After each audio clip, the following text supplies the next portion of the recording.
You do not need to adjust your screen. You are reading the correct numbers here. The mythic horses with 36 minion power and 6 extra minion plays are better at 1v1 smash up than they are in multiplayer. Not just a little bit better. We're talking 101 rating points and 22 spots. What's going on here? I thought this was a rush faction. The explanation is actually pretty simple once you realize that the numbers represent a typical horses deck rather than the very strongest horses deck. The best horses decks always bring partner factions that have enough card draw or enough extra minions to provide a big supply of extra minions and make sure that all of those 6 extra plays count. Most factions can't do that. Most factions only provide a little card draw, and the horses are left to their own devices when it comes to fueling their own extra minion plays. It's with these average to bad horse decks that horses start to have problems in multiplayer. At least they do if their opponents recognize the horse's essential weakness. The horse draw package consists of 2 cards. Well, 3 counting duplicates. 2 copies of Rainbow and 1 of Sharing Power. Sharing Power is basically just a pretty awful card on its own. At the start of your turn, if you have 2 or more minions here, draw a card.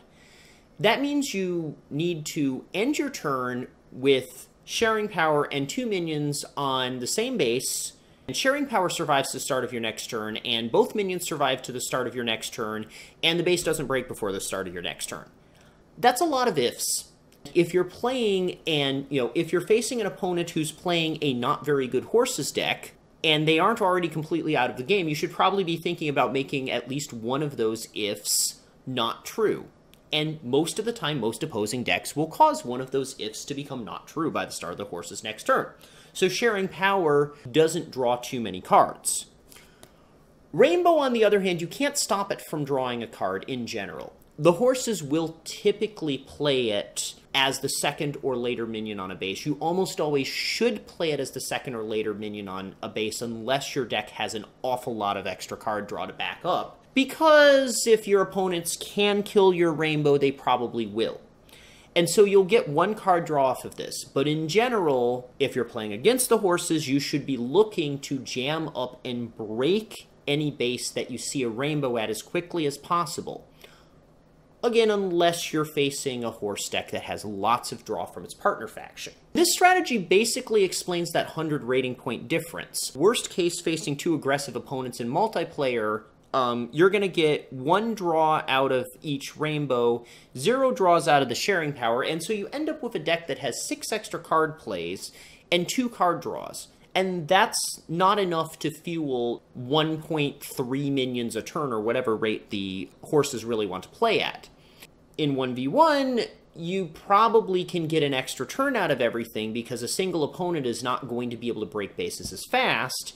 And so despite the fact that you're playing a rush deck, you're going to end up probably drawing 1 card off the Sharing Power and 2 cards off each Rainbow. 5 extra card draws and 6 extra plays is actually a balanced faction.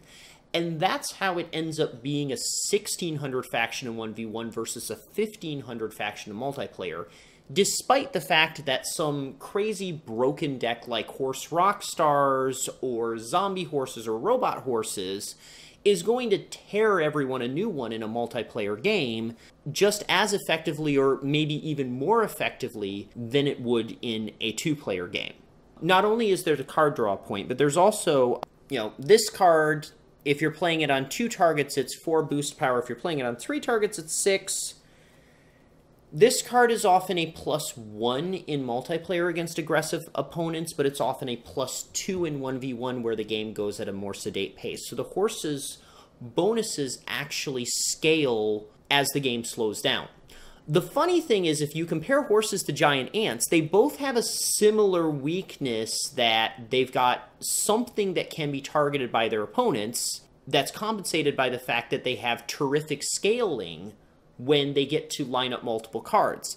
But the giant ants do horribly in 1v1 and decently in multiplayer, whereas the horses do really good in 1v1 and have a little more of a problem in multiplayer a lot of the time. It's just the particular way you're able to target it. Fast base breaks are going to hurt the horses worse, while defending against mediocre burst is going to hurt the giant ants worst. Your choice of partner is going to be very important for horses. Conversely, if you're drafting against horses, the choice of partners you offer your horse-playing opponent are going to be a big significant difference when it comes. Relatively speaking, the horses have a little wider variance in how they perform with their partner than most factions do. If you want to get the good horses, the horses that are definitely a top 10 faction, maybe even a top 5 faction on a good day, you need a rush faction to play with them. I'm talking about something like horse rock stars, a little surprisingly horse time travelers. You don't normally think of time travelers as a rush faction, but the fact that they have a 2 that comes back to life means that time travelers are an oddly good horse partner. Zombie horses, robot horses, horse critters.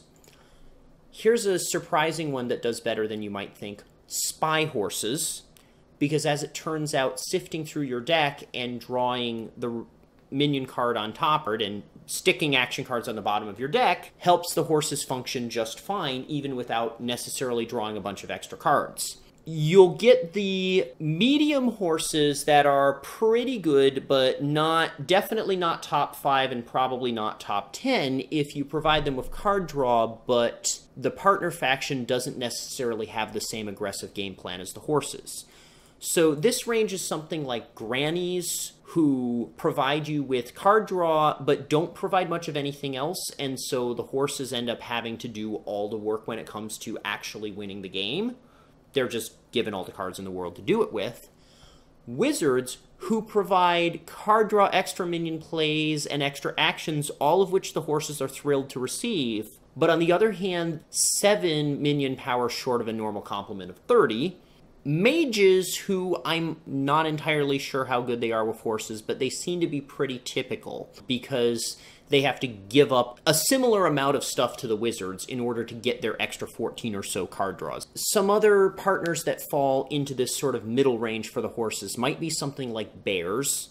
It has size, the horses appreciate size, but on the other hand, the bears want to play a little bit defensively. They're a little bit awkward, accidentally moving opponent minions away when they don't want to. And so because of this, the horses are able to play their game pretty well, but they aren't necessarily playing the same game as their partner.